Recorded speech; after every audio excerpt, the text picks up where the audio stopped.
lineup. Bobby East and Tony Ave in the front row. In the second row is A.J. Davis and Aaron Pierce.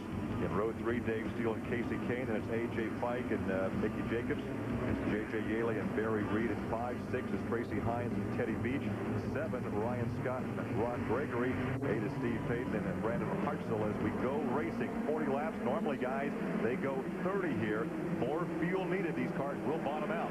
They certainly will. And you can see everybody got through that first corner nice and clean as we ride along with Casey Kane back there in about the 6th position right now. That's Aaron Pierce in front of him. There's A.J. Davis in the maroon car in front of Aaron. And up in front, you see the sparks flying as, A.J. Felker in the 55 car. To it. Speaking of getting back to it, we're back to racing. Yeah, and again, a very good start. Bobby East brought him down very nicely. Dave Steele, you see the sparks coming off the race car. Yeah, right now, Tony Ave hanging on to that 2nd position, trying to keep up with East. A.J. Davis running back there in 3rd. And A.J. running probably as good as I've ever seen anybody run. He's running a competition welding chassis here. Of course, Beast has 23 of the 40 cars here tonight, so it's the dominant chassis. That is the Mopar. Ooh, almost some contact right there with Dave Steele in 29. But that's the sort of thing you have to do. If you're Casey Kane, you've got to put your nose in there. You've got to try to make that pass. You don't get a lot of opportunities if the guy in front of you is not going to make a mistake. Now there's the J.J. Yaley, number 91. So the 2 white cars are the teammates are running together on the racetrack. Yeah, he's moved back now at J.J. Yeah, J.J. Yaley's moved up to 7th position. He started back in 10th, so he is coming very, very strong. He's gained 3 or 4 spots here in the first few laps. Yaley, of course, won 2 of the 4 events at the 4-Crown Nationals. He moves to the high side, trying to get around Dave Steele. That was Kane. Yeah, Kane trying to get around the high side of Steele. And now then it looks like he might have that pass pulled off as Pierce holding up Dave Steele. But he's going to have to stay on the high side to get around Pierce as well. Almost contact. There was contact right there. Well, Steele knew that if he lets Casey Kane get around him, he's toast. He's not going to be able to get back around him. So he had to make that move to try to make the pass. Didn't make it stick. And, therefore, now look at Casey Kane. He does make it stick down on the inside of Pierce. But he slid the rear end coming off the corner. Can't slide the rear end too much. You'll abuse that right rear tire. Well, you will. Again, though, this little short racetrack, you have to do some things like that you wouldn't do on the bigger racetracks where you really can abuse them a lot easier. Now, the red and white car is Dave Steele, and the white 26 is Aaron Pierce, and he gets passed for position by the 91 of J.J. Yaley. Now, Yaley made a nice move down to the inside. Now we ride along with Casey Kane once again. He's trying to reel in the leaders. That's A.J. Davis in that maroon 26 car. There's Bobby East. Bobby East continues to lead. Tony Ave rides in 2nd. East now is in traffic. Goes by Steve Payton in that black number 0 car. Well, there's heavy traffic out in front of your leader. Now he pulls up behind our one-time colleague this season, trying to get Mike Gerster. Look how close they are coming off the corner. He makes the pass. He has the car working on the high side. He has it working very, very well. And it's going to take some kind of driving to get around Bobby East, as he's really got that thing under control right now. So he's putting some lap cars between his position and that of Tony Ave, who rides in 2nd. 3rd is Casey Kane. A.J. Davis rides in 4th. And 5th now is Dave Steele. J.J. Yaley is in the 6th position. And you can see he can run that thing high or low. That's the real key to running Anderson. If you can run top and bottom, it looks like a couple of guys like Felker right there. He saw the layover flag. He just got the heck out of the way. He said, I'm not running fast enough to cause anybody any problems. Gregory's also fallen off the pace in that red number 22 car. You saw him on the inside there. Yeah, he's pulled off the racetrack. Obviously, with some engine problems. Looked like Magneto or something went bad on that thing. Well, I tell you what, there are a number of cars between 1st and 2nd. A number of lap cars now, as Bobby East has this race under control right now. He certainly does. And we got a spin down in turn number 4. Well, that will bring out the yellow and bunch the field up. Oh, look at this. It's Casey Kane. He has our onboard camera, and he has obviously tried to make a pass down in there and had some contact with somebody and spun around. So that's actually, I think he spun on his own. Ooh, look at that. Another car almost spun into the that's Payton, isn't it? That's Fike. That's Fike. 69 car. So That's the other fight. We said they missed nothing, but A.J. Fike did get black flagged under that because he made some contact under the yellow with another car, and so they black flagged him for doing that. So that hurts his championship hopes. 4 cars between first and second. 4-lap cars. Hartzell got real wide coming off the first corner. There's a look at Ave on the inside trying to pick up position, not a position, but trying to get around A.J. Felker, who is a lap car. Steve Payton out in front of that black number 0. Yeah, all those are lap cars except the black car on the inside, who is Tony Ave, trying to move up and challenge Bobby East. But that lap traffic is going to make it very difficult to do. Because Bobby can start to put some distance now between his first place position and that second place of Tony Ave. It is giving A.J. Davis a chance to catch up, but he's not getting through the traffic any quicker. So, big problem back there. There's a look at A.J. Davis quickly in that maroon number 28. Yeah, Yaley, that's him coming down the inside. Now he's going to challenge for that third position. He makes it around. Yaley, oh, he's just making around with a little help. He almost got turned around more than he wanted to right there. As A.J. Davis did make contact with him. But now that he's moved by some of the lap cars as well as A.J. Davis into third spot. So Yaley, one of the fastest race cars on the racetrack right now. How do you maintain your composure when you get tagged like that? There is a moment, I would think, that you're angry with the guy that hit you, but you can't focus on it.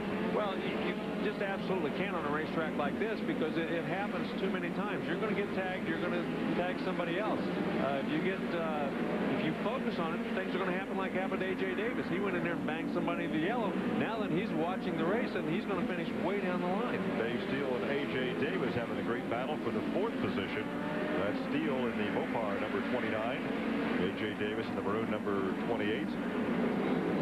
Yeah, Dave Steele, obviously one of the better pavement racers on the circuit. That's his specialty. He's been good at it for a long, long time, but he's meeting his match right now.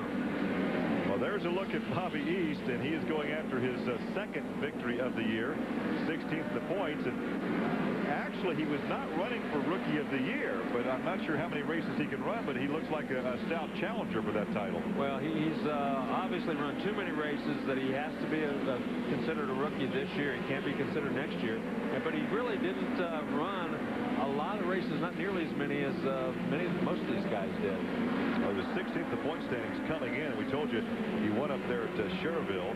He had a 3rd at IRB, a 4th at Hawkeye Downs, and a 5th at Sparta. So in 6 starts, he had 4 in the top 5.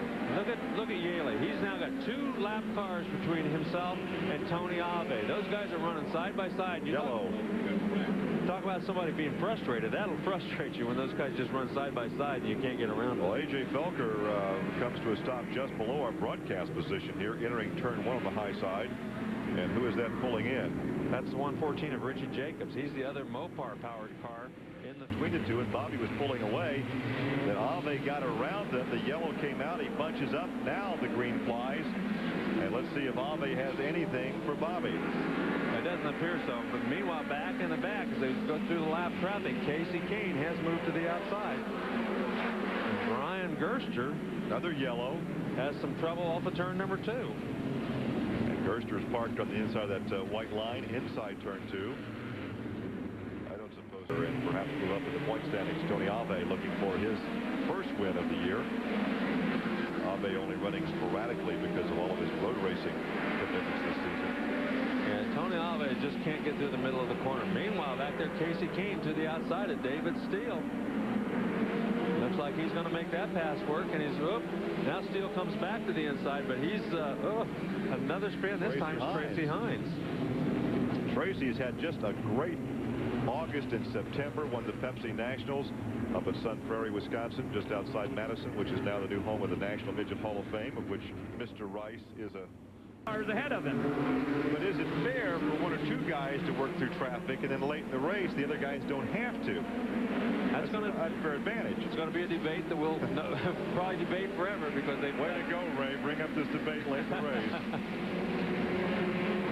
Meanwhile, back there, Casey Kane still working on Dave Steele. Now he's to the inside of Steele.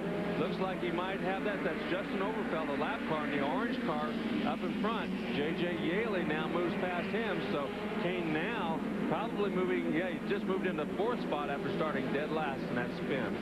All right. Will he have enough laps remaining to pass his teammate? Well, the JJ runs in 3rd, 91. Casey is in 9 and 4th position. Then it's Dave Steele in 29. And J.J. Yaley went very high that time, gave him the opening, but he couldn't take advantage of it. He looked like he tried to sneak in there, but just didn't have enough momentum going through the corner to make the pass work. Now look at this. He tries the high side, tries to diamond off the corner. That's the move we saw Bobby East make earlier in that last chance race. Yeah, he watched his younger teammate in the yellow flag, a car up against the wall in turn 3. And so once again we're under yellow. Is that Ryan Scott? That's Ryan Scott sitting down in the infield. Somebody's up against the outside wall. Looks like Beach. Yeah, Beach. He's the 25. Same colors as that anyway. So Beach in the 25 car. Ryan had contact together, and Ryan Scott and those guys, obviously Beach's car's hurt. Well, Teddy had that big win in the heat race earlier. Right.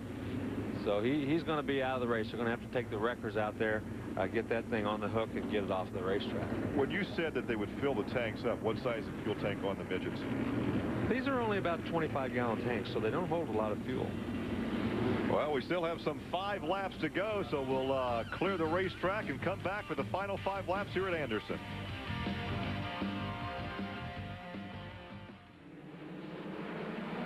You've missed nothing as we come back to the green flag. 5 laps to go, and Bobby East, who became the youngest winner of a national USAC event earlier this year at Cherryville, Indiana, at Indiana Motor Speedway, looks to be on his way to cruise to a 2nd win. In fact, that would be his 2nd national win. He actually won a race here in the Midgets for the regional series on June the 16th. Oh! Tony Ave running 2nd, gets turned around and upside down, and I think he did that all by himself. He just got sideways. We were looking from the in-car camera at Casey Kane, and he turned that thing around, and then once he got on the high side of that baby, she just kind of tipped over. This is where you say, just tip it on over. Don't release the belt on me now. Yeah, that was Tommy Tipover. Tommy Tipover. That's exactly what it was. And he stays in the cockpit, and they roll him over. Was not a hard roll. Just kind of tipped over on the roll cage, slid down the racetrack a short ways. Let's take a look from the end car once again. I watched Ave. He's up there. He gets through the middle of the corner, and just coming off the corner all by himself, he gets turned around. And he might have got a little tap, but he was already gone by the time that happened. Right. When he got tapped. Yeah, he was already way out of shape. Casey Kane had no place to go. I think probably did tap him just a little bit, but it was already too late. Whoops. Then he got on that soft left rear tire. The suspension's real soft. The tire's real soft. He just turned up on his top and sat there upside down. Let's see if we can take a look. Yeah, he did get touched, but it was he had already spun that baby. He wasn't going to save it at that point anyway. Well, there's the Beach machine being towed off the racetrack. Yeah, and he's the bumper digging into the asphalt. Yeah, Tony Ave, actually they've restarted him because he you know, there's obviously no damage done to that race car. Got on that left rear down off the banking and just kind of tipped over, so he will get the restart, but he lost a whole bunch of positions in that little altercation. Now it looks like the East Brigade, East Brigade running 1, 2, and 3 on this restart. We still have 4 laps to go. This will be the real test for Bobby East. We'll see if the youngster can outdo the wily veterans, as we say, on back there, because J.J. Yaley's been doing this while. Of course, Casey Kane, he sticks it in there. This is teammate or not, he says, I want to win this, baby. Those 2 white knights may take each other out, and Dave Steele will finish 2nd. Yeah, Dave Steele goes to the outside now. It's Casey Kane stuck to the inside, so Steele says, well, I'll use the outside if you don't want to go out there. But Bobby, he's looking at a half straightaway advantage already in 2 laps. Well, Casey Kane's the only guy that has a chance. He just got around Yaley in a nice move. He did that very nicely, but with only 1 lap to go, he's not going to be able to do it. And so the 3 cars brought down here from East Enterprises will finish 1, 2, and 3. And Bobby East, at the age of 16, picks up his 2nd national win of the year. He also won here in a regional event back in June, and could well solidify a Rookie of the Year honor later this season at the USAC National Awards Banquet. So Bobby East, only 16 years of age, picks up the victory. We'll come back and talk to our victor.